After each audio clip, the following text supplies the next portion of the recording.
আপনাদের সামনে গুরুত্বপূর্ণ বক্তব্য নিয়ে আসেন চণ্ডীদার মান্নানিয়া দরবার শরীফের সম্মানিত বিশাল আলহাজ হযরত মাওলানা মুখলিসুর রহমান মান্নানী সাহেব হুজুরকে হুজুরের বক্তব্য দেওয়ার জন্য বিনীত অনুরোধ করছি। আসসালামু আলাইকুম ওয়া রাহমাতুল্লাহি ওয়া বারাকাতুহু। আলহামদুলিল্লাহি রাব্বিল আলামিন ওয়াস সালাতু ওয়াস সালামু আলা আশরাফিল আম্বিয়া ওয়াল মুরসালিন নবিয়িনা মুহাম্মদ ওয়া আলিহি ওয়া আসহাবিহি ওয়া বারিক ওয়া সাল্লাম। সম্মানিত উপস্থিতি, আমি আপনাদের সামনে সংক্ষিপ্ত দুইটা কথা বলবো। আমি এর কথাটা একটু মনোযোগ সহকারে শুনবেন। মনোযোগ সহকারে শুনবেন কি বলছি।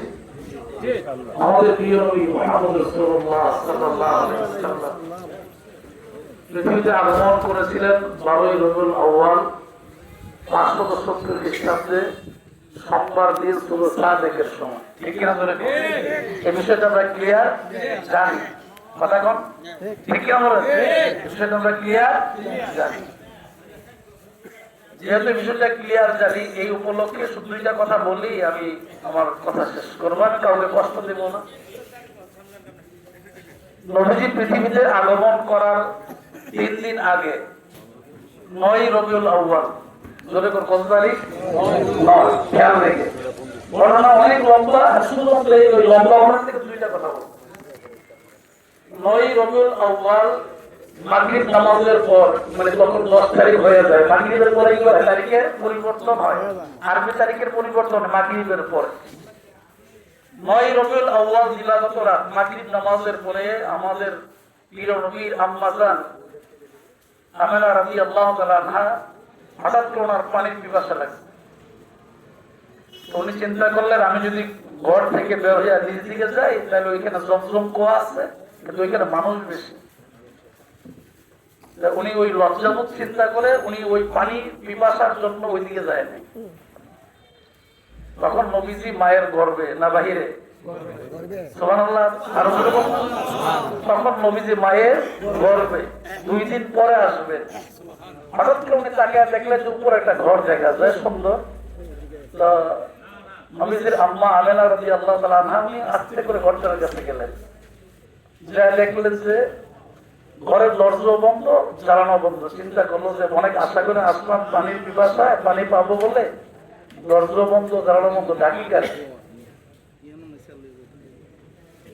তখন আস্তে করে দরজা বন্ধ অবস্থায় ডাক দিলেন, ঘরে আছেন কেউ? থাকেন, দরজাটা করলেন। যেই মাত্র আওয়াজ করলেন, ভিতর থেকে বললেন যে আমি তো বিছানা শুয়ে আছি, আমি চোখও দেখি না, আমি হাঁটতেও পারি না, আমি বিছানা শুয়ে আছি, তবে আপনি অপেক্ষা করেন, দরজা খুলে যাবে।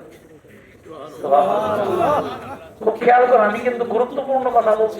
লম্বা এক ওয়াজ, এর ভিতরে দুইটা কথা। আপনি অপেক্ষা করেন, দরজা খুলবে, অটোমেটিক সামনের দরজা খুলে যায়। অটোমেটিক সামনের দরজা খুলে যায়। বিছানার পাশে গিয়ে দেখেন যে মহিলাটা শুয়ে আছে, মহিলাটার বয়স 400 বছর।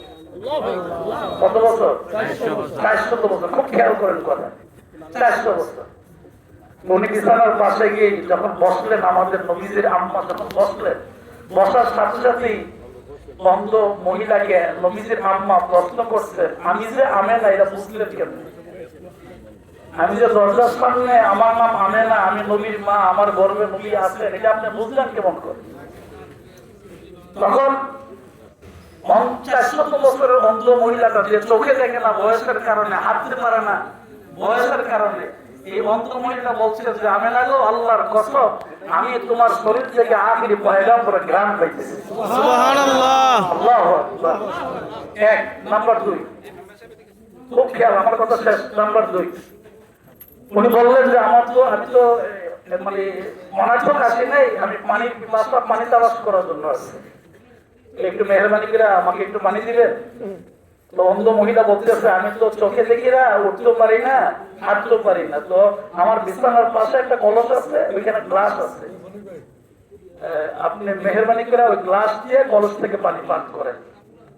বিছানার এই পাশ থেকে অন্ধ মহিলার 400 বছরের অন্ধ মহিলার বিছানার পাশ থেকে যেই মাত্র পানি পান করার জন্য সামনে যাচ্ছেন, এমন সময় 50 বছর অন্ধ মহিলাটা বলছে, আমেনা রে, আপনি দাঁড়ান, আপনার সাথে আমার বিশেষ কথা আছে, তারপরে আপনি পানি পান করে। তখন বললেন যে কি কথা, তাড়াতাড়ি বলেন, আমার সময় কম। কি বললে বলেন? তখন 400 বছরের অন্ধ মহিলা বলছেন, আমি জন্ম থেকে অন্ধ না, আমি বয়সের কারণে আমার চক্ষু অন্ধ হয়ে গেছে, আমি দেখি না। আমার বিশ্বাস আজকে 9 রবিউল আউয়াল দিবাগত রাত 10 তারিখে আপনি আমার ঘরে আগমন করছেন, 12 তারিখে পৃথিবীতে নবীজি আগমন করবেন, আমি এটা তাওরাত কিতাবের মধ্যে বলে রেখেছি। তবে আমার একটা বিশ্বাস হলো এই, আপনি পানি পান করার আগে আপনার গর্ভের ভিতরে যেহেতু আখিরি পয়গম্বর আছে, আখিরি নবী আছে, দুজাহানের বাদশা আছে, সকল নবীদের সরদার আছে, সাইয়্যিদুল মুরসালিন আছে, খাতামান নবীন আছে আপনার গর্ভের ভিতরে। আমার একটা বিশ্বাস আর ঈমান হলো, ঈমান আর বিশ্বাস হলো এই, আপনি যদি আমার এই দুইটা অন্ধ চোখের মধ্যে পড়েন, আশা করি নবীর বরকতে আমার আল্লাহ অন্ধ চক্ষু খুলে দেন।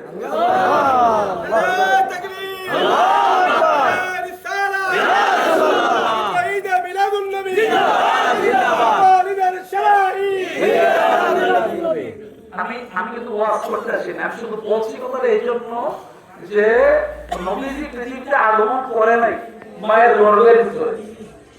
এই গর্ভধারণ অবস্থায় যেই মাত্র নবীজির আম্মা আমেনা রাদিয়াল্লাহু তাআলা যেই মাত্র অন্ধ চোখের ভিতরে পতিলের সাথে সাথে আল্লাহ অন্ধ চোখ খুলেছে। তাহলে যেই নবী গর্ভে থাকা অবস্থায় মা পতিলে অন্ধ চক্ষু খুলে, এই নবীর আগমনকে বরকতকে কেন্দ্র করে যদি কোনো ব্যক্তি খুশি হয়ে জশ্নে জুলুস করে, আল্লাহ তার ঠিকানা জান্নাতে দিবে। আসসালামু আলাইকুম ওয়া রাহমাতুল্লাহ।